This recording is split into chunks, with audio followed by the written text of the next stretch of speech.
രാവിലെ കിച്ചണിലെ ജോലിയൊക്കെ കഴിഞ്ഞാൽ പിന്നെ ഇതാ ഇതുപോലെ അടുക്കിപ്പെറുക്കാണ് കേട്ടോ ജോലി. അപ്പോൾ കുറച്ച് നാൾ മുമ്പ് മീഷോയിൽ നിന്ന് വാങ്ങിച്ചാണ് ഇതാ ഈ ഒരു ദിവാൻ്റെ കവറിൻ്റെ സെറ്റ്.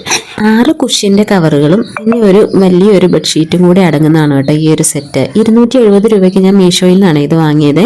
അപ്പോൾ കുഷ്യൻ ഇല്ലാത്തത് കൊണ്ട് ഞാൻ ഇതിൻ്റെ ഉള്ളിലേക്ക് പഴയ കുറച്ച് സ്വെറ്റേഴ്സും ദിവാങ്ങിൻ്റെ കുഞ്ഞിലത്തെ ഒരു ബെഡൊക്കെ അങ്ങ് എടുത്ത് വെച്ചു. അങ്ങനെ ഇതാ കുഷ്യൻ ഇവിടെ സെറ്റാക്കിയിട്ടുണ്ട് കേട്ടോ. ഇതിന് കളറൊന്നും പോകുന്നില്ല, നല്ല മെറ്റീരിയലാണ് കേട്ടോ, കോട്ടൺ ബ്ലെൻഡാണ് ഏറ്റവും. അപ്പോൾ ലിങ്ക് ഞാൻ ഡിസ്ക്രിപ്ഷനിൽ കൊടുത്തേക്കാം.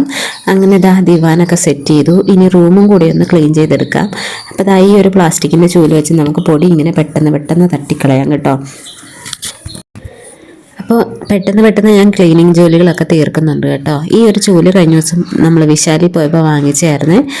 നല്ല എളുപ്പമാണ് കേട്ടോ ഈ ഒരു പ്ലാസ്റ്റിക്കിൻ്റെ ചൂല് കൊണ്ട് ഇങ്ങനെ ബെഡും സെറ്റിയൊക്കെ ക്ലീൻ ചെയ്യാനായിട്ട് ഒന്ന് തട്ടി കൊടുത്താൽ മതി, പൊടിയൊക്കെ പെട്ടെന്ന് നോക്കോളും കേട്ടോ. അങ്ങനെ ഞാൻ ബെഡൊക്കെ സെറ്റ് ചെയ്തു. ഇനി ഇപ്പോൾ ഇവിടെ നല്ല മഴ തുടങ്ങിയിട്ടുണ്ട് കേട്ടോ. രാത്രിയാകുമ്പോഴത്തേക്കും നല്ല തണുപ്പാണ്. അപ്പോൾ നിവാങ്ങുഞ്ഞ് സ്വെറ്ററൊക്കെ ഇട്ടുകൊണ്ടാണ് കേട്ടോ കിടന്നുറങ്ങുന്നത്, സ്വെറ്ററും ക്യാപ്പൊക്കെ ഇട്ട്. അപ്പം ഞാൻ ആ സ്വെറ്ററൊക്കെ ഒന്ന് കഴുകാൻ എടുത്തുകൊണ്ട് പോകുന്നുണ്ട്. റൂമൊക്കെ ക്ലീൻ ചെയ്തു, അടിച്ചു വാരുന്നില്ല. നിവാങ്ങുഞ്ഞ് വരുമ്പോഴത്തേക്കും ക്ലീനിങ് എല്ലാം കഴിഞ്ഞ് വെക്കണം കേട്ടോ. അപ്പം എൻ്റെ ഏകദേശം ജോലികളൊക്കെ തീർന്നുകൊണ്ടിരിക്കുന്നു. ഇന്നത്തെ വ്ളോഗ് ഇത്രേ ഉള്ളൂ. അടുത്ത വ്ളോഗിൽ വീണ്ടും കാണാം. അതുവരെ ബായ്.